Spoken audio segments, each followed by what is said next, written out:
Amazing day to all. This is Teacher Dan Rogayan, and welcome to another episode of our Let Review Drill for Science Majorship as part of our preparation for the upcoming licensure examination for professional teachers come March 2025. So for this episode, for our review drill number 5, our review focus will be on environmental science. And of course, let us all be reminded of our goal to pass and even top the board licensure examination for professional teachers. And let's all manifest that you will all pass the board exam.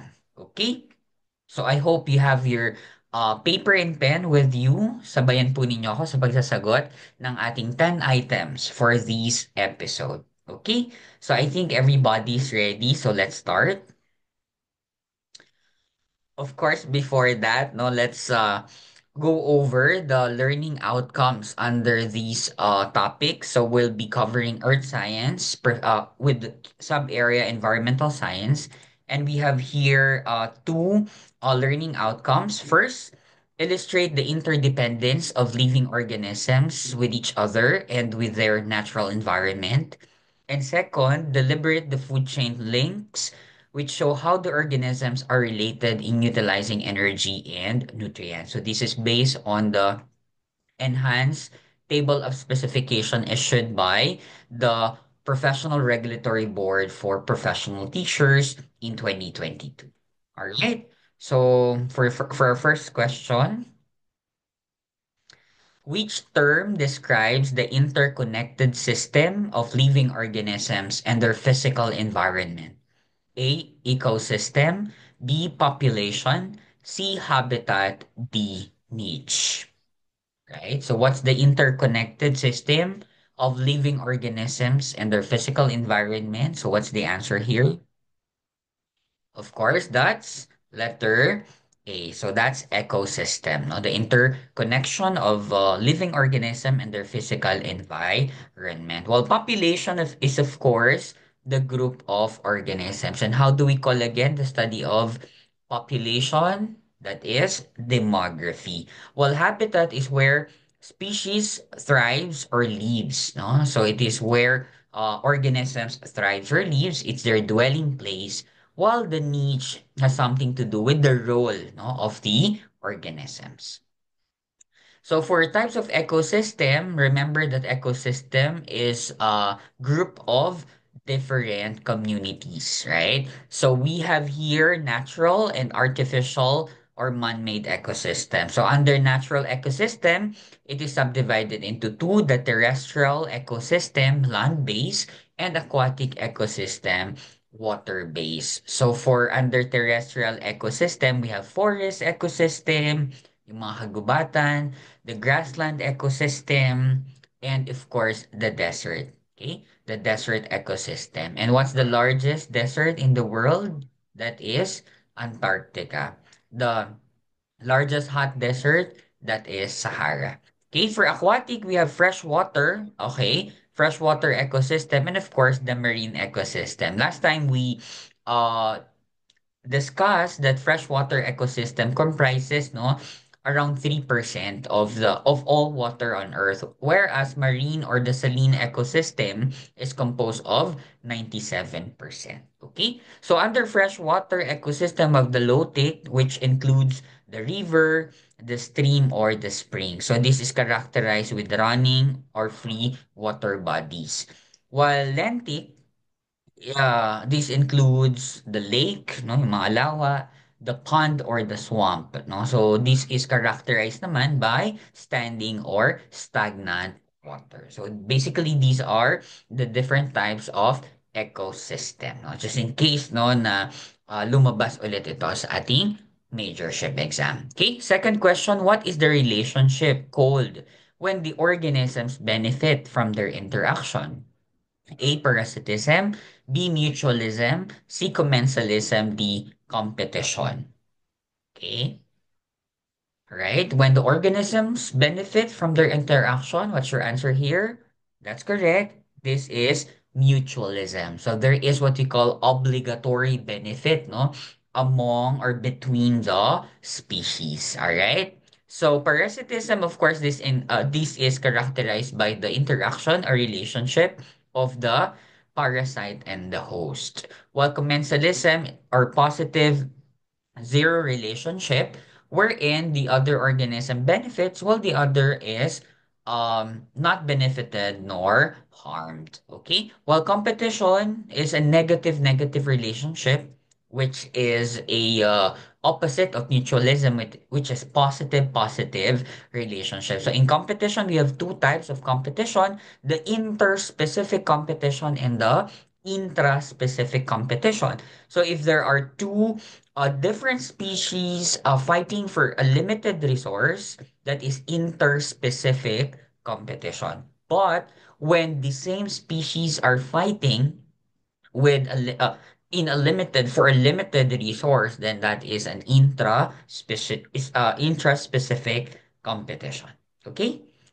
So there. So when we talk about symbiosis or literally meaning living together, it's an ecological relationship between organisms of different species. So we have here mutualism, commensalism, and parasitism. So for mutualism, as we are earlier mentioned, they both benefit, no? The species both benefit. We call it the obligatory benefit. Example, the humans and gut bacteria.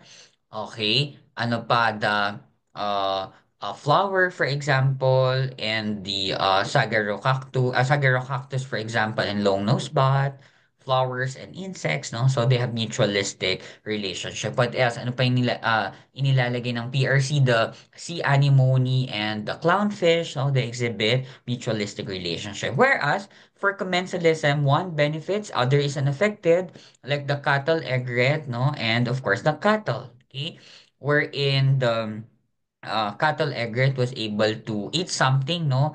Uh, eat for example, the fleas, no? In the cattle, where the cattle is just okay, unharmed or not benefited. Okay, so that's commensalism. What else? We have orchid in a tree. That is a common example of PRC in the board exam. Another is epiphytes in a tree, no? The epiphytes that you can see in the higher parts of the tree attached to the tree. So these are some examples of commensalistic relationship. Well, for parasitism, one benefits and others harmed.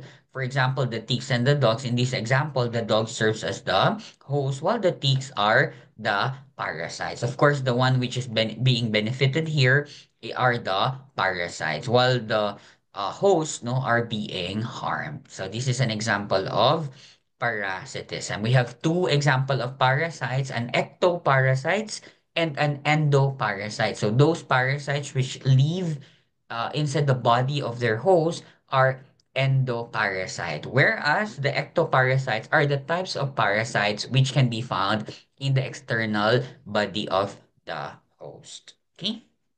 So next, so for mutualism, by the way, no, we have several types of mutualism.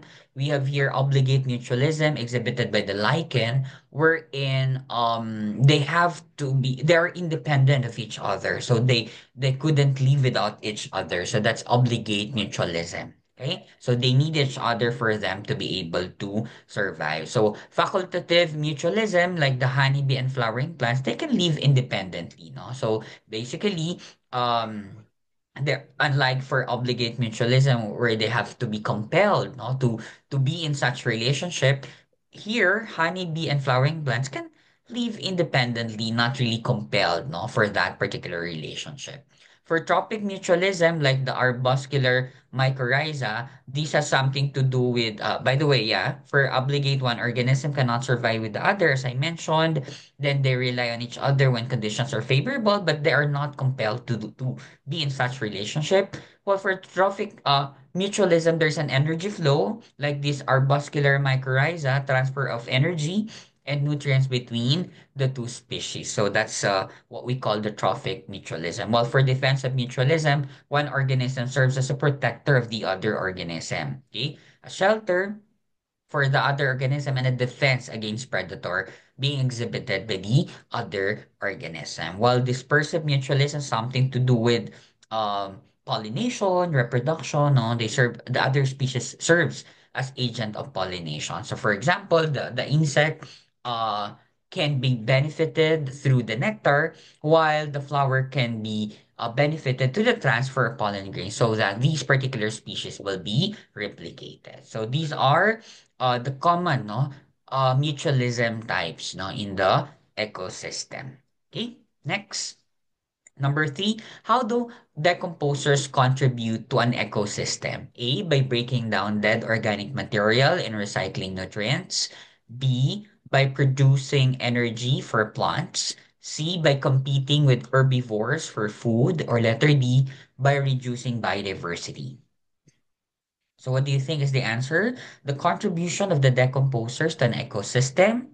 That is correct. Letter A, by breaking down dead organic material and recycling nutrients. So basically, decomposers no, really play an essential role in an ecosystem, no?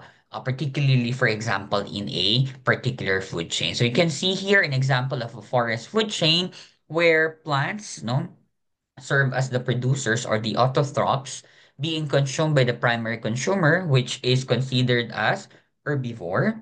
And these herbivore will be consumed by a secondary consumer, which can be an omnivore, no? Okay. Then a tertiary consumer, a carnivore, and another tertiary consumer, okay, which can be, of course, the fourth order consumer or quaternary consumer, no?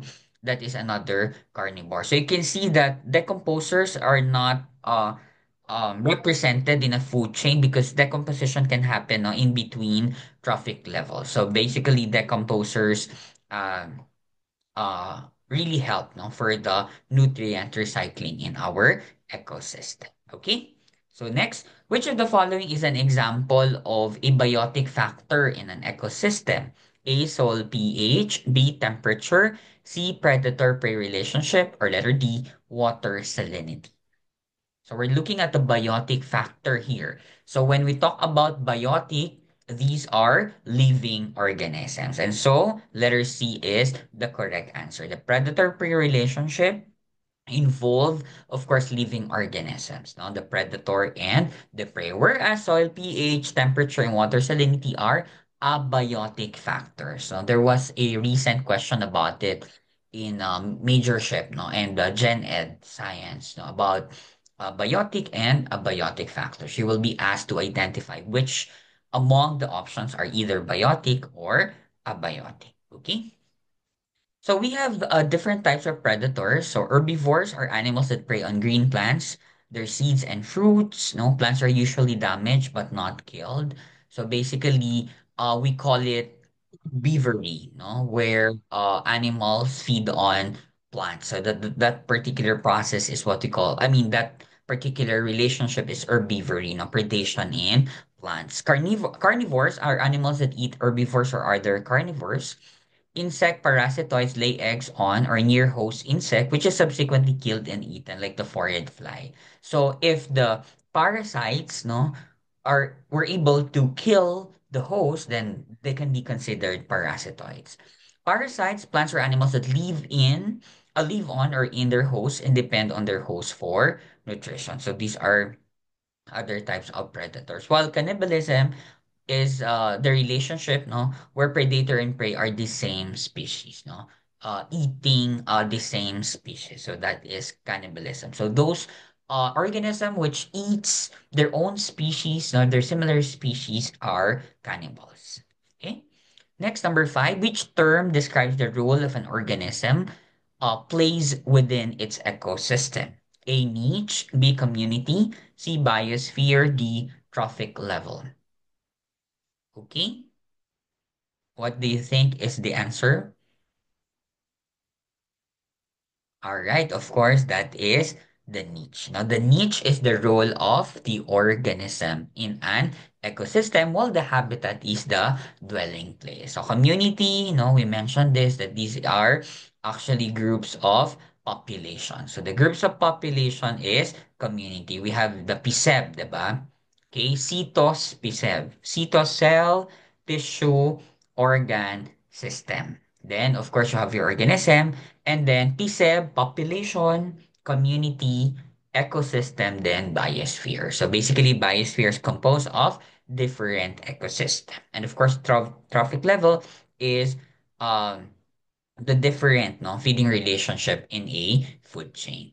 So habitat, as we mentioned, where an organism lives or thrives, like the cave, the forest, the house, savanna, the pond, while the niche is the role or job in a habitat. So in this example, you can see that flamingos feed on small mollusks, crustaceans, and vegetable matter strained from mud pumped through their bills by their powerful tongue. So basically, that's their role, no?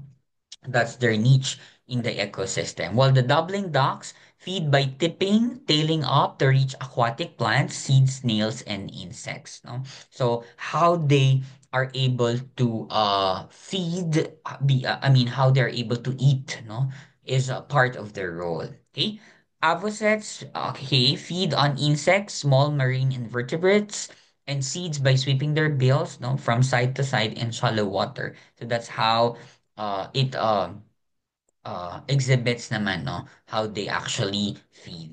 Okay? How they actually eat, right? So oyster catchers pry open bivalve shells with their knife-like bills and probe sand for worms and crabs. So ganyan naman ang kanyang way of eating. While plovers dart around on beaches and grasslands hunting for insects and small invertebrates. So basically, these are some illustrative examples of an organism's job or role in a habitat.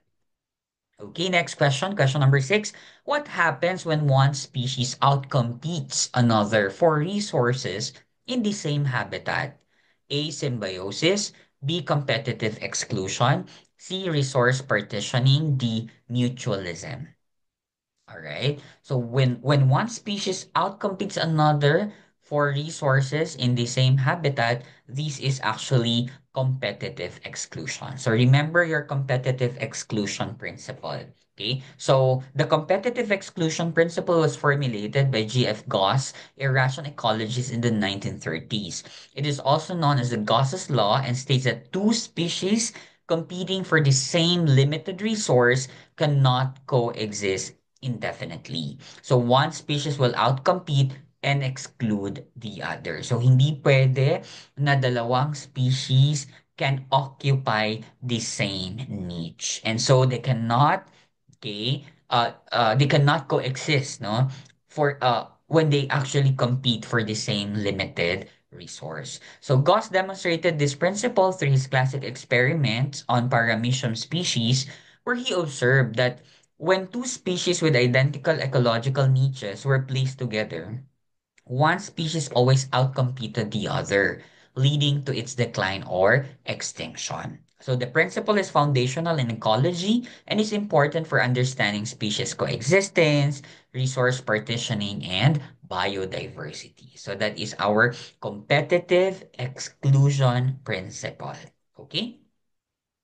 And when we talk about naman resource partitioning, like this example here, is the process by which competing species use the environment differently in a way that helps them coexist. Kanina sa competitive exclusion, they cannot coexist, no, indefinitely, diba? So it involves dividing resources such as the food, the habitat, or time of activity to reduce direct competition. So in this example, you can see here different species of warbler, no, this actually exhibits resource partitioning. So different bird species, for example, like that of the warblers, may feed on the same tree, but at different heights.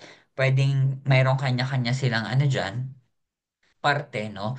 Times of the day. May pang umaga, pwedeng ganon, may pang tanghali, may pang gabi. But in this example, pwedeng different parts, no, of the tree. Okay? So next. Which of the number 7, which of the following best represents correct sequence in a food chain? A, primary consumers, producer, secondary consumers, decomposer.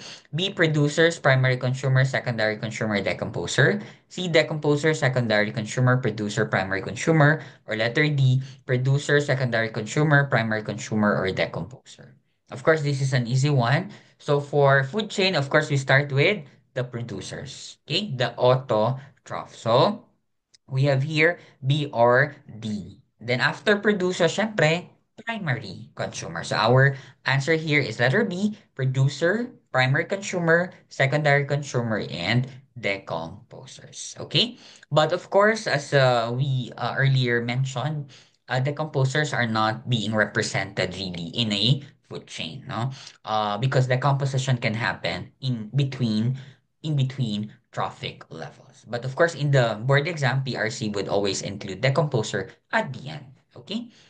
In the recent board, they even included a word before the word producer. They put primary producer. But again, producer is just, one component of the food chain, so no need to include primary there. Wala naman tayong secondary producer because basically the autotrophs are the only sources of food. So they basically are the producers. Okay? So this is an example. No, we have here the producers, no?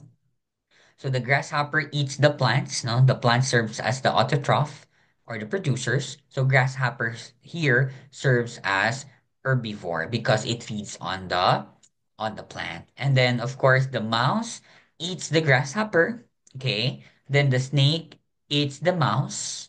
The eagle eats the snake. So when the eagle dies, fungi break down the body and turn them into nutrients. So that's part of our nutrient cycling. But again, all right, so you cannot see here a representation of decomposer. Okay, so in ocean food chain, no, our uh autotrophs or sources of foods are the phytoplanktons. Those they are single-celled organisms, so they are considered as a primary producers. While the zooplankton shrimp-like creatures serve as the primary consumers, then small fishes for secondary consumers like that of these mackerel and tuna, and then tertiary consumer like that these great white sharks. So basically, this is a marine food chain. Okay, right. Number eight. What is the term for organism that produce their own food? Okay, using sunlight. A. Heterotrophs. B. Consumers. C. Decomposers. D. Autotrophs. Okay, syempre basic to sa ating mga science major. That's correct. These are autotrophs. And those which cannot manufacture their own food are heterotrophs like humans. Okay?